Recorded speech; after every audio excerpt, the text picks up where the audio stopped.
Hello everyone, मी Shailaja audio book and blogs या YouTube चॅनलमध्ये तुमचं खूप खूप स्वागत आहे.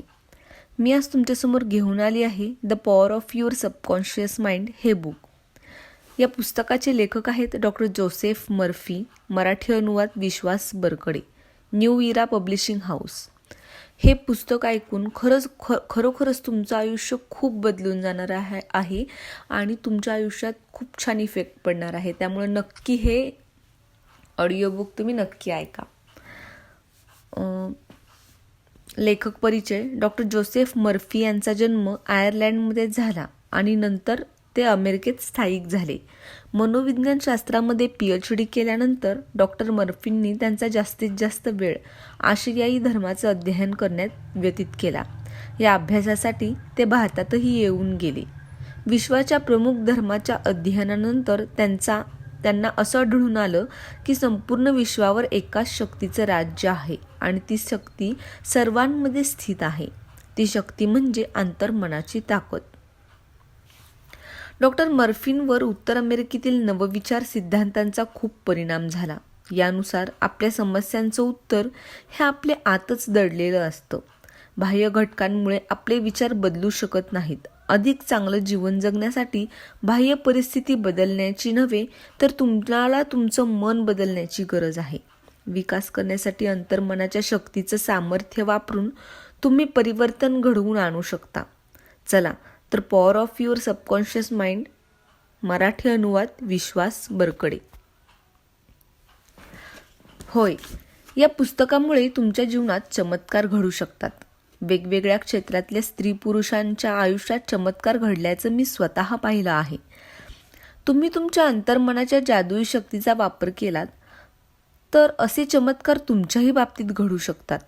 तुमची विचार करण्याची एक विशिष्ट सवय असते. तुम्ही ज्या शब्दांचा वापर वारंवार करता, जे चित्र मनात रंगवता, त्यामुळे तुमचं भाग्य घडतं, भविष्याला आकार मिळतो. कारण माणूस अंतर्मनात ज्याप्रमाणे विचार करतो त्याप्रमाणेच तो बनतो. या गोष्टीचं तुम्हाला ज्ञान व्हावं हाच या पुस्तकाचा मूळ हेतू आहे. याचं उत्तर आहे तुमच्याकडे. एक व्यक्ती अगदी आनंदात तर दुसरी दुःखात का आहे? का एकाच्या पायाशी ऐश्वर्य लोळून घेतं तर दुसरा इतका कर्मदरिद्री असतो? का एखाद्या व्यक्तीला सतत भीती व स्वतःबद्दल न्यूनगंड आहे तर दुसरी एखादी व्यक्ती आत्मविश्वासानं परिपूर्ण आहे? का एकाजवळ राहायला आलिशान घर आहे तर दुसरा चंद्रमौळी झोपडीत कसाबसा श्वास घेतोय?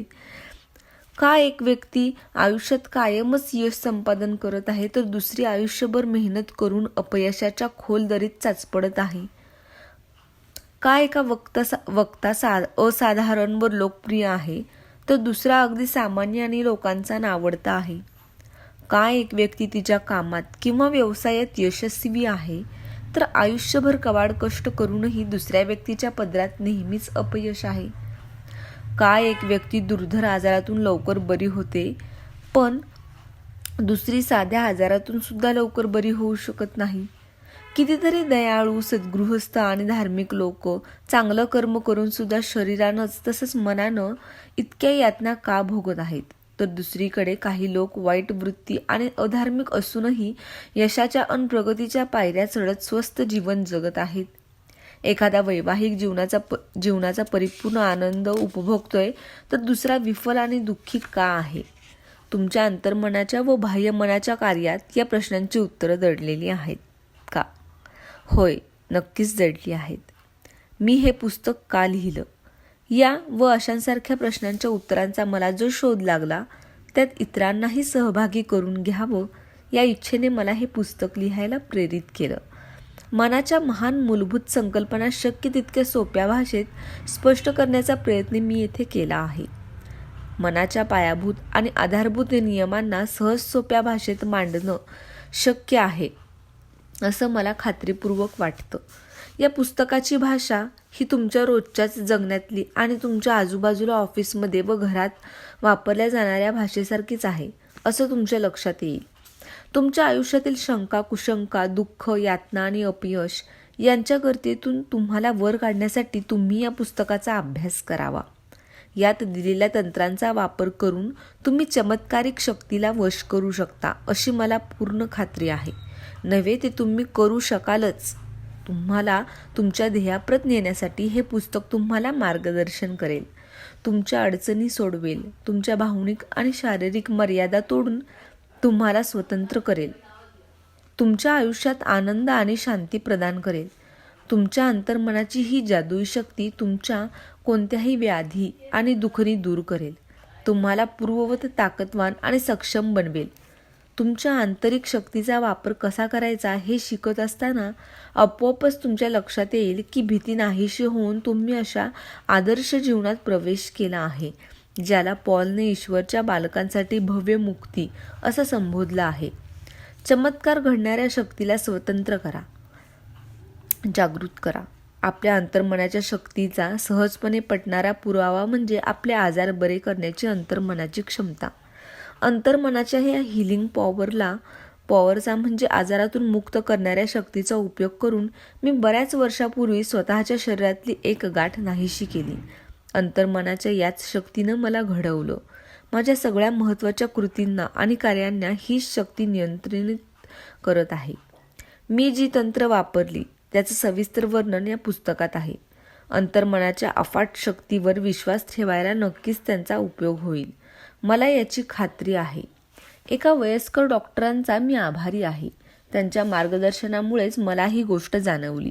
ज्या शक्तीनं परमऊर्जेनं माझं शरीर तयार केलं, मला जीवन प्रदान केलं, ती शक्ती मला पूर्णपणे बरं करू शकते, यात काही शंकाच नाही.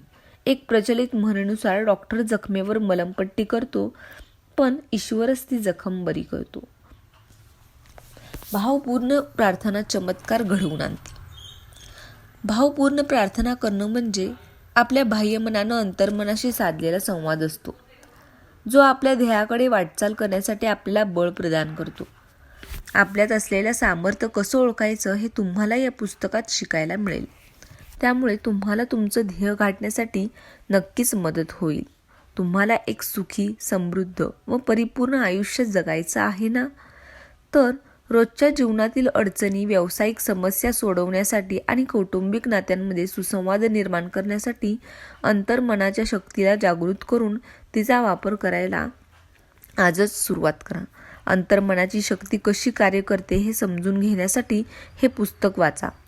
आपल्यातील सुप्त गुणांना कसं आविष्कृत करायचं हे लक्षात घ्या. बाह्य मनावर प्रभाव टाकणारी छोटी छोटी तंत्र शिकून घ्या. अंतर्मनाच्या अफाट शक्तीच्या संग्रहातून आपल्याला उपयुक्त शक्ती मिळवण्याच्या मार्गाचा वापर करा. त्या कशा तुम्हाला मदत करू शकतात हे पडताळून पहा. यातून तुमच्या आयुष्याला एक नवी दिशा मिळेल याची मला खात्री आहे. प्रार्थना प्रत्येक व्यक्ती करते. भावपूर्ण प्रार्थना कशी करायची हे तुम्हाला माहीत आहे? तुम्हाला आठवतंय का की तुम्ही शेवटची प्रार्थना कधी केली होती? कुठल्या तरी संकटात सापडल्यावर, कुठली समस्या उद्भवल्यावर किंवा अगदी आणीबाणीच्या वेळी आपण प्रार्थना करतो. रोजच्या बातम्या बघितल्या तर तुम्हाला असं आढळून येईल की एखाद्या लहान मुलाचा असाध्य आजार बरा व्हावा, राष्ट्रात शांतता नांदावी किंवा एखाद्या खाणीत अडकलेल्या कामगाराच्या सुटकेसाठी मदत मिळावी म्हणून सगळे देशवासी प्रार्थना करतात. अडचणीच्या काळात प्रार्थनेने तुम्हाला नक्कीच बळ प्राप्त होतं. पण प्रार्थना करण्यासाठी आपण संकटाची वाट का पाहावी? सर्व काही अलबेल असतानाही आपण प्रार्थनेला आपल्या जीवनाचा अविभाज्य भाग बनवू शकतो. प्रार्थना केल्यामुळे लोकांना आपले विविध अनुभव आपण वर्तमानपत्रात नेहमी वाचतो. हा एक प्रकारे प्रार्थनेच्या शक्तीचा पुरावाच असतो. हे तळमळीनं केलेल्या प्रार्थनेचं उदाहरण झालं. पण चिमुकल्याच्या लहान प्रार्थनेचं काय? ज्या ते जेवणाच्या आधी डोळे मिटून अत्यंत श्रद्धापूर्वक आणि स्वच्छ मनानं त्याला ईश्वराशी संधान साधण्याचे एक माध्यम म्हणता येईल का? तर नक्कीच. बऱ्याच लोकांसोबत काम करत असताना मला विविध प्रकारच्या प्रार्थनांचा अभ्यास करायला मिळाला. माझ्या जीवनात मी प्रार्थनेच्या सामर्थ्याची अनुभूती घेतली आहे. माझ्याप्रमाणेच इतरांनीही घेतलेल्या या अनुभूतीचा संदर्भात मी त्यांच्याशी चर्चा केली आहे. प्रार्थनेचं महत्त्व आणि ती कशी करावी हे एखाद्याला कसं समजावून सांगायचं? संकटात किंवा अडचणीत सापडल्यानंतर मनुष्य तटस्थपणे विचार करण्याची क्षमता गमवून बसतो का? समोरची व्यक्ती काय सांगत आहे ते ऐकून व समजून घेण्याची कुवत त्याच्या ठायी उरत नाही. अशा वेळेस त्याला असा मार्ग हवा असतो ज्यामुळे त्याला त्याच्या परिस्थितीवर हमखास मात करता येईल. या पुस्तकाचे विशेष वैशिष्ट्य. या पुस्तकात आगळं वेगळं वैशिष्ट्य म्हणजे त्याचा साधा सरळ व्यवहारात होणारा उपयोग. या पुस्तकात तुम्हाला अशी काही वापरण्याजागी सूत्र आढळतील ज्याचा तुम्हाला तुमच्या रोजच्या जीवनात सहज उपयोग करता येईल. माझ्या संपर्कात येणाऱ्या अनेक स्त्री पुरुषांना मी ही सोपी सूत्र तंत्र शिकवली आहेत. या पुस्तकाचं आणखी एक वेगळं वैशिष्ट्य म्हणजे तुम्ही बऱ्याचदा ज्या गोष्टींसाठी प्रार्थना करता ती गोष्ट साध्य न करता भलतंच तुमच्या वाट्याला का येतं. यामागचं कारण, त्याच्या कार्यकारण भाव तुम्हाला यात मिळेल. अनेक लोक मला विचारतात, अनेकदा प्रार्थना करूनही मला माझ्या प्रार्थनेची अनुभूती का येत नाही. या तक्रारीचं कारण तुम्हाला या पुस्तकात मिळेल. अंतर्मनातून म्हणजेच उत्कट भावनेतून प्रार्थना करत अपेक्षित फळ प्राप्त करून घ्यायचं याचं वर्णन या पुस्तकात अनन्यसाधारण महत्त्व प्राप्त करून देतं. या विविध प्रकारच्या प्रार्थनांची मदत तुम्हाला अडचणीच्या वेळी होईलच. विश्वास कशावर ठेवावा. अनेक लोकांना असं वाटतं की आपली प्रार्थना फळाला येण्यामागचं मुख्य कारण म्हणजे आपला त्या गोष्टीवरचा विश्वास, श्रद्धा. पण प्रत्यक्ष परिस्थिती वेगळीच असते. प्रार्थनेची अनुभूती तेव्हा येते जेव्हा तुमचं अंतर्मन तुमच्या मनातल्या तीव्र इच्छेला किंवा विचाराला प्रतिसाद देतं. प्रार्थनेवरील विश्वास हेच तर जगातल्या सर्व धर्मांचं मूळ असलेलं गूढ तत्व आहे. तुम्ही कुठल्याही धर्माचे असा, हिंदू, बौद्ध, इस्लाम, ख्रिश्चन, तरी तुम्ही केलेल्या प्रार्थनेचं फळ तुम्हाला कसं बरं प्राप्त होतं. सर्व धर्मातल्या लोकांना प्रार्थनेचं फळ कसं बरं मिळतं. कारण प्रार्थनेला कुठलाही धर्म नसतो. प्रार्थना कुठल्याही विधींनी पूर्ण होत नाही. बळी दिल्यानं किंवा प्रसाद चढवल्यानं ती पूर्ण होत नाही, तर प्रार्थना करण्यामागचा दृढ विश्वासामुळे किंवा अंतर्मनाच्या ग्रहण क्षमतेमुळे ती फळास येते. विश्वास आणि श्रद्धा म्हणजे तुमच्या मनात उठणारे विविध विचार. तुम्ही ज्या प्रकारे विचार करता त्याप्रमाणे घटना घडून आल्यानंतर त्यावर तुमचा विश्वास बसतो. त्यातून श्रद्धा निर्माण होते. असंच तुमच्या मनाच्या आणि शरीराच्या संदर्भात होतं. तुम्ही कुठली गोष्ट का व कशासाठी करत आहात हे समजून घेऊन त्यावर योग्य अशा प्रार्थना केल्यानंतर त्या गोष्टी प्रत्यक्षात घडून येतात. आपल्या इच्छेप्रमाणे गोष्टी घडणं यामागे मुख्य कारण आहे तुम्ही मनापासून केलेली भावपूर्ण प्रार्थना. तीव्र इच्छा म्हणजे प्रार्थना होय. आपल्यापैकी प्रत्येकाला आरोग्य, सुख, शांती, सुरक्षितता, मानसिक आणि आर्थिक स्थैर्य हवं असतं. परंतु ते आपल्याला मिळतच असं नाही. एका प्राध्यापकांनी माझ्यापाशी नुकतंच कबूल केलं की मला माहीत आहे की जर मी जीवनाकडे बघण्याचा दृष्टिकोन बदलला आणि माझ्या भावनांना, मनातील विचारांना योग्य दिशा दिली तर माझ्या आयुष्यातील ताण कमी होऊ शकतो. त्याचबरोबर माझ्या हृदयावर आलेला ताण कमी होऊ शकतो. मला हे सर्व समजतं, पण खरी अडचण ही आहे की मनात येणाऱ्या विचारांना योग्य दिशा देण्यासाठी कोणतं तंत्र किंवा कार्यपद्धती वापरावी याचं ज्ञान मला नाही. मन सतत अस्थिर असल्यामुळे समस्या निर्माण झाल्या की त्यावर तोडगा काढण्यासाठी नेमकं काय करावं हे न सुचल्यामुळे मन हताश होतं आणि पराभूत झाल्याची भावना मनात निर्माण होते. आपलं जीवन हे पूर्णपणे निरोगी असावं ही त्यांची इच्छा होती. अंतर्मनाचं कार्य कशा प्रकारे चाललं हे जाणून घेण्याची आवश्यकता त्यांना होती. हे ज्ञान त्यांना मिळालं तर ते पूर्णपणे निरोगी होऊन त्यांच्या सर्व इच्छा पूर्ण होऊ शकतात. त्यासाठी त्यांनी या पुस्तकात दिलेल्या उपचार पद्धती अंमलात आणल्या व त्यामुळे ते पूर्णपणे बरे झाले. मन हे सर्वांसाठी सामायिक असतं. तुमच्या अंतर्मनाची विलक्षण चमत्कार करणारी शक्ती ही या ब्रह्मांडात आधीपासूनच म्हणजे विश्वाच्या निर्मितीच्या आधीपासूनच अस्तित्वात होती. ती धर्माची निर्मिती होण्यापूर्वीपासून अस्तित्वात होती.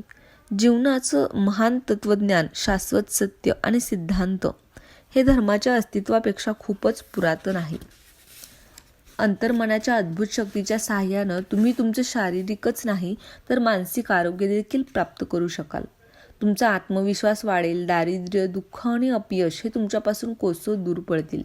तुम्ही फक्त इतकंच करायचं आहे की जे तुमचं ध्येय आहे, तुम्हाला आयुष्यात जे काही मिळवायचं आहे त्या ध्येयाला तुमच्या रोमारोमात तनामनात भिनू द्या.